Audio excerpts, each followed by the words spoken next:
The protagonist is on the verge of defeat. But he has a super destructive power that's like a double-edged sword.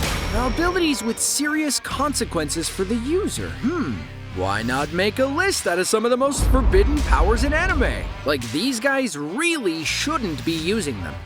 And how proud did you used to feel whipping out one of these bad boys in one of your matches? Except they were banned from official matches and not really everyone had them. Well, to be precise, the illegal copies of the cards were banned.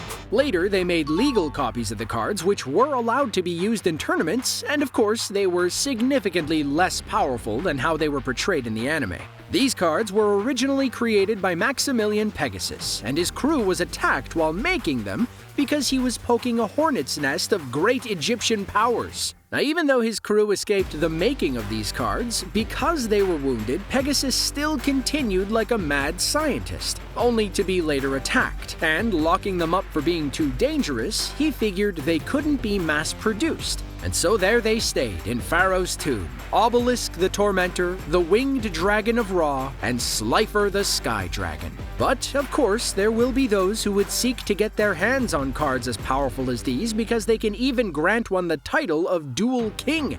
And here come the rare hunters, attempting to experiment with these cards and losing their minds, becoming severely injured as well. Surely when they heard about them, they also heard about how dangerous they were. Well, obviously that wouldn't stop everyone, I suppose. I mean, more than half the people on this list have been using abilities that are forbidden despite the consequences, so why stop at a bunch of cards?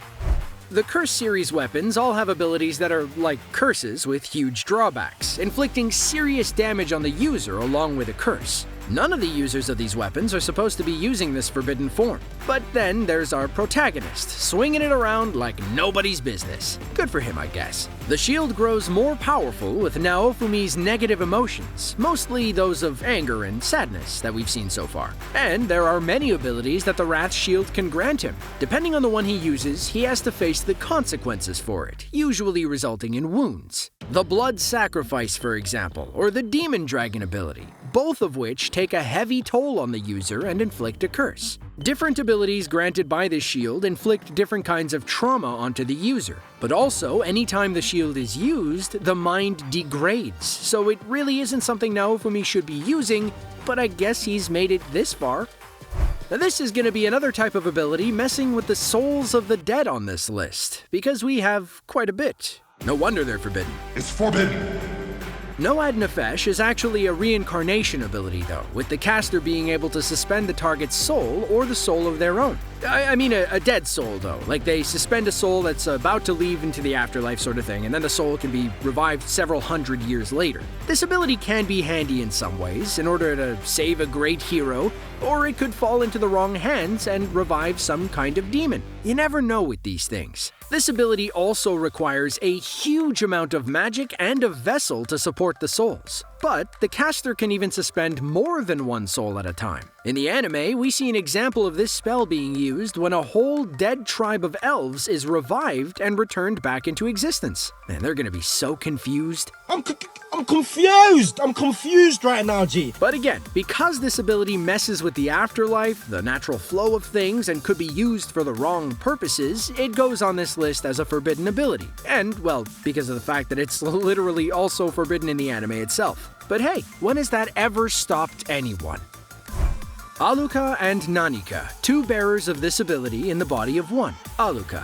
Now this ability has actually been forbidden by the Zoldyck family themselves, because it isn't a simple wish-granting power. It can literally grant any wish, no matter how grand or impossible it might be, making this ability and Nanika really powerful. I mean, the reach of her power is really limitless. But with such a powerful ability like that, with the capability to grant any wish, what's the catch here? Well, you'd have to fulfill some of Aluka's or Nanika's requests. And things can take a dark turn if you're unable to fulfill the requests, as you can die. And in some cases, someone close to you would also die. The requests can start off simple and easy, but become more difficult the next time if the wish previously was like a really big wish. This ability does require a person's desire in order to activate, and there are a whole bunch of rules and conditions tied to requests in particular, some conditions that Killua came up with as well. Some say he knows a loophole to this ability, but mostly he wants to prevent his sister from using an ability like this, and it's kind of understandable because she's just a little girl, not a full-time genie in a lamp. Can you give me some choices?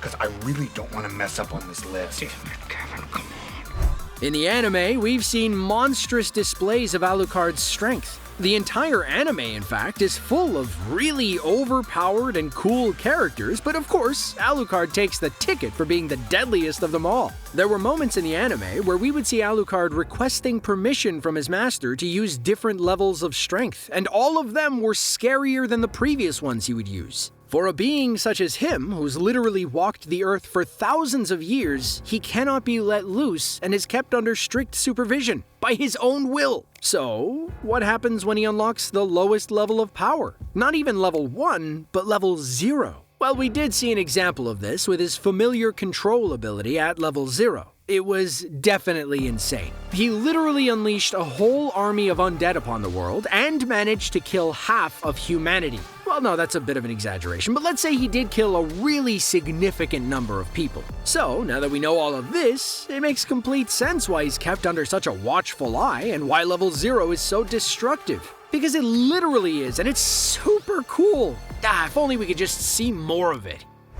In the series, we see Aki wield this sword that Himeno wanted to prevent him from using at all costs, but we didn't know why. Well, until he used it. And it's, a nail? Yes, it's probably designed to look like a nail, and we can all guess why, and that's because of how cursed dolls are nailed to the tree when someone curses another. This is a powerful ability that causes heavy damage to the target upon use, and from what we've seen in the anime so far, it isn't possible to dodge, and it looks super menacing. There are certain conditions to activate this ability though, and that is through striking the opponent 3 times. Kind of like how you strike the nail through a curse doll to secure it to a tree. But this move is not to be used lightly. Well, first of all, it seems really powerful and unavoidable, but it might not always work against the opponent, as we already saw in the anime. And second, it takes away your lifespan. Yep, it's hard to say how many years it takes off per use, but it seems to take off quite a lot. And we won't spoil it, but just the anime hints that the use won't leave you with much time left to live. Because unlike most demon contracts in the anime that would take some sort of offering that would at least keep the hunter alive for a while, this is a devil of curses, and curses usually aim for the death of its target, especially the one concerning the straw doll. So maybe that's why this devil takes the life force of its contractor in return, but it hasn't been specified yet, and we're still eagerly awaiting for Season 2, so maybe we'll get some more information on that. Being one of the deadliest abilities in the anime, Hokuto Shinken is simple, yet really destructive. It can make your opponent explode! Okay, wait, let me explain that a bit. So this ability in particular is forbidden to avoid any sort of misuse. They're so careful with it that only one successor can exist within an era who can wield this ability. And if he fails, or there's no successor, then there will be people lining up in some sort of competition to win the rights to succession to the throne. No, not the throne. I mean, who needs to be king when you can just use this ability and be the undisputed ruler of the world? Okay, maybe that's a bit of a stretch, but this ability strikes the opponent's nerves and muscles with extreme precision. It can even heal as it incorporates some acupuncture techniques, but it's mostly used for killing. Now, it isn't entirely inaccessible to the masses, however. They can definitely use the weaker version with 30% power, but the 70% one is so highly secured that they will erase minds and crush fists to protect this ancient forbidden technique. I mean, guys, come on, it's called a massage. Probably the most powerful ability in the entire series, this ability is so destructive, even just preparing it can cause weather changes and whatnot. But it doesn't stop there, because after the ability is unleashed, there's a lot of damage in the surrounding areas as well. But first, a little about the ability, huh? So all these demons, or in the original yokai, were seeking the darkness flame in the depths of the netherworld, because just the black flames themselves were so destructive, they really wanted that power. They couldn't get it, however. And then our guy Hiei comes along and calls upon the flame without any problems. Well, a slight problem, because the flames would damage him really badly upon use. With some practice though, he was able to turn those flames into an entire dragon, and thus they became flames of darkness in the shape of a dragon. The dragon can incinerate anything in its path, and even grant power to Hiei if he manages to absorb it, enhancing all of his abilities for some time. But without proper control, or rather the lack thereof, the dragon can sort of have a mind of its own. Well, it's fine as long as you can control it though, although it is pretty much forbidden because it can't be controlled so easily. Ah, but no problem, you could just turn it into a tattoo. It was just that easy all along. Forbidden magics in fairy tale are known as the black arts. They can mess with certain aspects of life and— oh, come on, another forbidden ability on this list messing with life and death? Well, anyway, this particular black art was used by Zeref in order to revive. And they're all the same, aren't they? Well, Zeref used this spell and got cursed by Ankhseram. So whoever uses a black art messing with a matter concerning souls has angered Ankhseram because this guy's like, it's my job to decide who gets to live or die, you don't get to choose that. And then he goes around cursing anyone who would try the black art of resurrection. This curse is also known as the contradictory curse, because once you're inflicted with it, it will follow you around like a dark cloud and will suck the life out of everything around you. It is amplified if the person near you is someone you love, and it can only be suppressed if you give no meaning to life or living things, which kind of weighs on your mind badly. And it gives you immortality, which means an eternity of walking around and killing everything in your path whether you want to or not. Jeez, this Ankhseram guy got really upset about some resurrection spell. I mean, I'd probably be upset too with the amount of them going around and being cast. 8 Inner Gates is an insanely powerful ability. We all saw Might Guy during that scene, and it was just so cool because the 8th gate, or the Gate of Death, is known to be very difficult to open, taking years of training. The mind and body cannot control the level of chakra granted by this ability, and as it is the final gate that we had known of so far at this point, you can only imagine how much the chakra has skyrocketed at this point. And when the user is done with this ability, they fizzle out completely and nothing is left of them. It also grants the use of the Evening Elephant and Night Guy, so it's truly a powerful and destructive ability, forbidden for quite a few reasons. But if we really think about it though, there's just way too many forbidden techniques in Naruto in general. There's obviously the reanimation jutsu, where you can basically play as a necromancer, and then also Naruto's shadow clone jutsu. Cloning is forbidden, I guess because too much of just one person can be way too annoying to deal with. Athena's Exclamation is an ability with enough power to cause a big bang, and has therefore been forbidden by Athena herself. But she did not only forbid it because of the catastrophic power of this ability, but also because it combines the power of 3 golden saints. Now 3 against 1? That would be unfair. Against the enemy.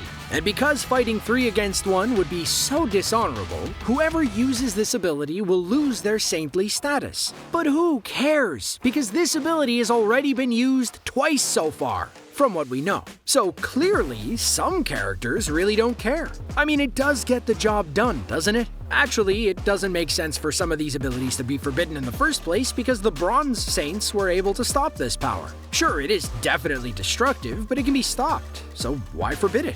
Only because it's probably maybe cowardly to use? Well, I guess it's still a really powerful ability, regardless of whether or not it can be stopped, because if it can't, then Earth 2.0, am I right?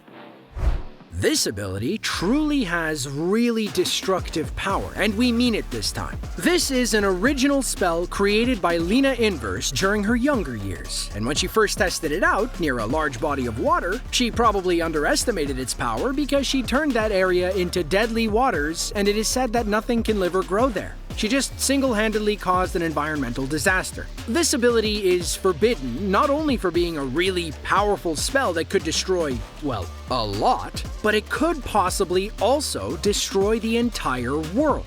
This spell isn't to be taken lightly, and that is why it is also rarely cast, only in very serious situations where desperate times call for desperate measures, and this one is for when you're really desperate. The spell draws on the power of the Lord of Nightmares, and with a name like that, you can only imagine the nightmarish catastrophes that would befall once this spell is cast. And get this, if the caster accidentally messes up the spell, that's a whole other can of worms. For starters, it'll destroy the entire world. And then, it doesn't actually only draw on the power of the Lord of Nightmares, it actually sorta summons her, so she's there in person when the spell is cast, and if the spell goes wrong, the Lord of Nightmares is sort of set free upon the world to do whatever she wants, and that's something no one wants to look forward to. So, maybe think it through next time before combining things together?